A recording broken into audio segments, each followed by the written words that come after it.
আমাদের এই কোরআনটাকে পার্লামেন্টে পৌঁছানোর জন্য, যাতে এই কোরআন দিয়ে এই দেশ যদি চলে, সোনার বাংলাদেশ আসলেও সোনা হয়ে যাবে। জোরে বলি সুবহানাল্লাহ। আমি কিছু গবেষণা করেছি, দেখলাম বাংলাদেশে যে পরিমাণ ইনকাম, এই ইনকাম দিয়ে যদি বাংলাদেশকে একদম সুষম বন্টন যদি করা যায়, দুর্নীতি যদি না হয়, এই বাংলাদেশ 3 থেকে 5 বছর লাগবে সিঙ্গাপুর হইতে। জোরে বলি সুবহানাল্লাহ।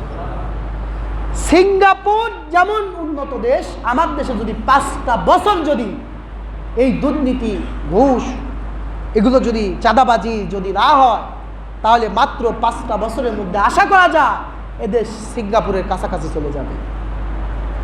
আমার দেশে এমন এমন বিজ্ঞানী আছে, আপনি কল্পনা করতে পারেন।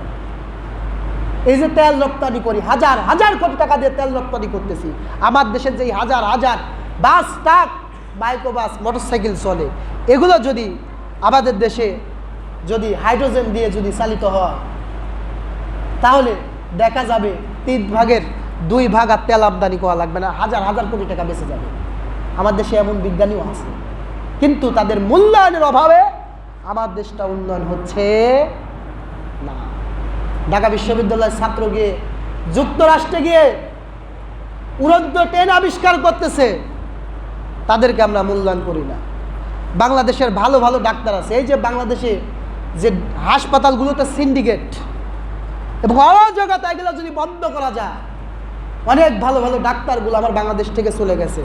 এই জন্যতে পপুলার হাসপাতালগুলোতে গেলেও রিপোর্ট আর ভালো পাওয়া যায় না।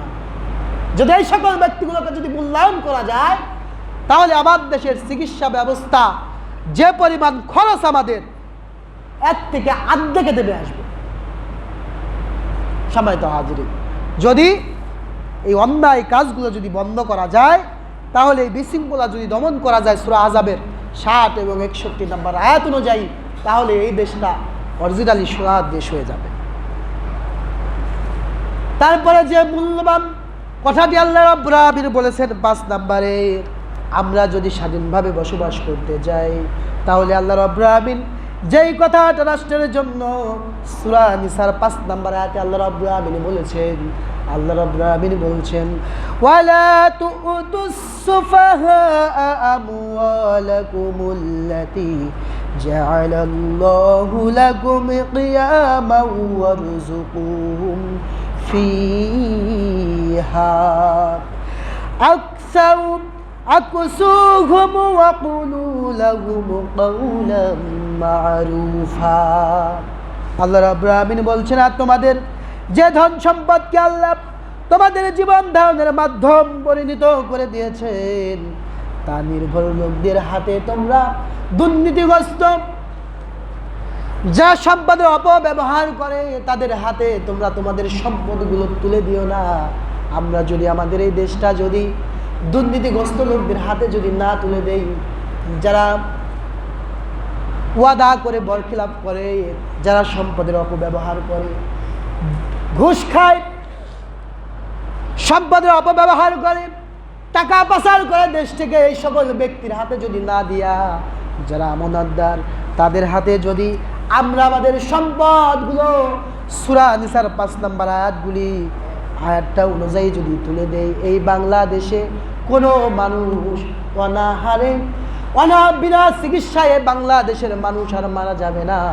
যদি এই কাজটা আমরা সকলে মিলে যদি করতে পারি, আমাদের বাংলাদেশটা অরিজিনালি সোনার বাংলাদেশ হয়ে যাবে, অরিজিনালি হয়ে যাবে। সূরা নিসার 5 নম্বর আয়াতটা যদি আমরা যদি সকলেই যদি মেনটেন করে চলি, সম্মানিত হাজিরিন, আমাদের চেষ্টা থাকবে স্বাধীন সার্বভৌমত্ব দেশে যাতে আর কোনো দুর্নীতিবাজ, আর কোনো স্বৈরাচার, যারা বিনা অপরাধে ভালো ভালো মানুষগুলোকে দেশ ছাড়া করে, হত্যা করে, গুম করে, এরকম পরিস্থিতি যেন আমার বাংলাদেশে আর না হয়। জয় বলেন আমিন, আর জয় বলেন আমিন। আমার এই সোনার বাংলাদেশটা যদি সুন্দর অরিজিনালি করতে হয়, প্রথমে শিক্ষা ব্যবস্থার আমূল পরিবর্তন দরকার। বর্তমানে 9-10 সালপাল বাংলা তো ইংরেজি তো দূরের কথা, বাংলা রিডিংই পড়তে পারে না, এটা খুব ভয়ানক। আমাদের শিক্ষা ব্যবস্থাটা ধর্মীয় এবং বিজ্ঞান ভিত্তিক করা উচিত। গোটা পৃথিবী এখন চলতেছে হচ্ছে বিজ্ঞান ভিত্তিক। আমাদের দেশটাও শিক্ষা ব্যবস্থা বিজ্ঞান ভিত্তিক করা উচিত, যাতে আমাদের ছেলেমেয়েরা অনেক কিছু আবিষ্কার করতে পারে। 2 নাম্বার হচ্ছে উন্নত করতে হলে দেশটা অর্থনৈতিকভাবে উন্নয়ন করার দরকার। আমার দেশে কিন্তু আমাদের সমুদ্রের নিচে কিন্তু ইউরেনিয়াম পাওয়া গেছে, এই যেটা দিয়ে পারমাণবিক বিদ্যুৎ কেন্দ্র দেখছেন না, এই ইউরেনিয়াম আমাদের বাইরে থেকে নিয়ে আসার দরকারই নেই। যদি আমরা বিজ্ঞানীদেরকে মূল্যায়ন করি, তাদেরকে গবেষণা করার যদি সুযোগ দেয়, আমার দেশে কোনোদিন আর লোডশেডিং দেখার দরকার হবে না। দাবি ধাতুর মধ্যে ওটা একটা। তো যাই হোক, 3 নাম্বার যুব সমাজকে কাজে লাগানো। এই যে বেকার যুবক আমার বাংলাদেশে একটা বোঝা হয়ে গেছে, অনেক শিক্ষিত হচ্ছে কিন্তু বাস্তবতার ক্ষেত্রে কোনো কাজের মিল পাওয়া যাচ্ছে না। আমাদের রাষ্ট্রপ্রধান যারা আছে, আমরা তাদের কাছে অনুরোধ করব, আমাদের এই যুব সমাজের জন্য যেন বিশাল একটা উদ্যোগ গ্রহণ করা হয়, তাদের গবেষণা এবং অন্যান্য কাজের যেন সুযোগ সুবিধা দেওয়া হয়, যাতে আমাদের ছেলেমেয়েরা বেকার না থাকে। সম্মানিত হাজিরিন, আমরা চেষ্টা করব স্বাধীন সার্বভৌমত্ব বজায় রাখার জন্য, রাষ্ট্রে উন্নয়ন করার জন্য যে কাজগুলো আমাদের করা উচিত, আমরা সকলেই সহযোগিতা করব এবং চাঁদাবাজি, দুর্নীতি, সুদ, ঘুষ, জেনা, ব্যভিচার এগুলোর বিরুদ্ধে আমরা প্রতিরোধ গড়ে তুলব ইনশাআল্লাহ, যাতে আমাদের সমাজটা ঠিক থাকে। আমরা কাঁধে কাঁধে মিলিয়ে কাজ করব, কেউ কাউকে আঘাত করব না। যারা আমাদের আঘাত করেছে আমরা তাদেরকে মাফ করে দেই। যারা আমাদের বাড়ির থাকতে দেয় নাই, আমাদের নামে মামলা দিয়েছে, তাদেরকে আমরা মাফ করে দেই, যাতে তাদের অনুশোচনা হয় এবং আল্লাহ যেন তাদের হেদায়েত করেন। সকলে বলেন আমিন। আল্লাহ যেন তাদের সঠিক বুঝ দান করেন, যাতে তারা এই অন্যায় কাজগুলো আর না করে। বিনা অপরাধে মানুষকে অনেক হেনস্থা করেছে। তো সম্মানিত হাজিরিন, আসুন আমরা সকলেই কাঁধে কাঁধ মিলিয়ে এই রাষ্ট্রটাকে, এই সমাজটাকে আমরা উন্নত করি, যাতে আমাদের প্রজন্মের ছেলে মেয়ে যারা হচ্ছে, এই সকল ছেলে মেয়েগুলো যাতে ভবিষ্যতে দুহাত তুলে আল্লাহর কাছে দোয়া করতে পারে যে না, আমাদের পূর্বপুরুষগণ এই দেশটাকে সুন্দর করে দিয়েছেন, আমরাও যাতে রাখি, এবং আল্লাহ যেন তাদেরকে মাফ করে দেন। জয় বলুন আমিন। আসুন আমরা সকলেই চেষ্টা করব এবং ইসলামী কাজে সকলেই সহযোগিতা করব। সকলেই ইসলামিক কাজগুলোতে সহায়তা করবেন, কারণ ইসলামই পারে সমস্ত প্রকার বৈষম্যকে দূর করতে। কথা বলুন ঠিক কিনা? কাজের মধ্যে যাওয়া যায়, যদি কেউ যে যায় থাকে, আর যদি প্রমাণিত হয় তাদেরকে দুনিয়ার থেকে পাথর মেরে বিদায় করার শাস্তি যদি শুরু হয়ে যায়, আমার দেশে কোনো দিন আর নারী দর্শন হবে না। আপনার আমার মেয়েকে পাঠায় বিশ্ববিদ্যালয়গুলোতে লেখাপড়া করার জন্য। আফসোসের বিষয় হলো, সত্য সেদিন দেখলাম জাহাঙ্গীরনগর বিশ্ববিদ্যালয় থেকে, কথা বলেন না, জাহাঙ্গীরনগর বিশ্ববিদ্যালয় থেকে দেখা গেল অস্ত্র কত কিছু বের হলো, তার সাথে ফার্মেসির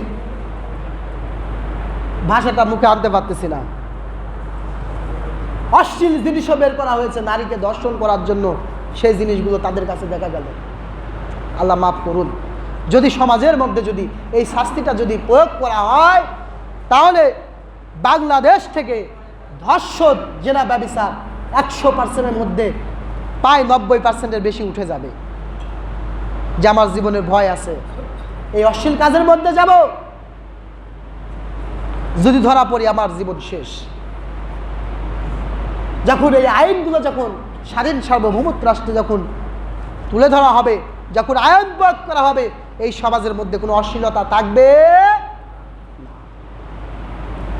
সম্মানিত হাজিরিন, 3 নাম্বার হচ্ছে, এই সমাজের মধ্যে কিন্তু যদি আমরা গ্রাম অঞ্চলের মানুষ বুঝি না, শহর অঞ্চলের মধ্যে কিন্তু পতিতাবৃত্তি অনেক হয়, অনেক বেশি হয়।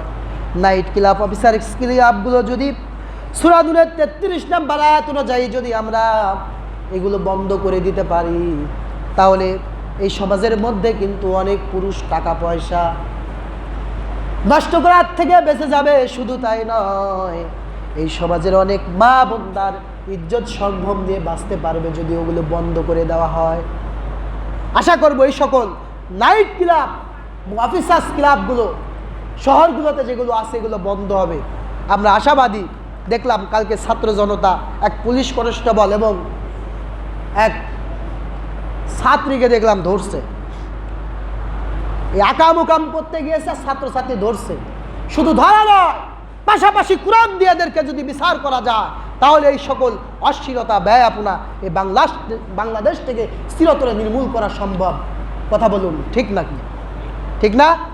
অবশ্যই ঠিক।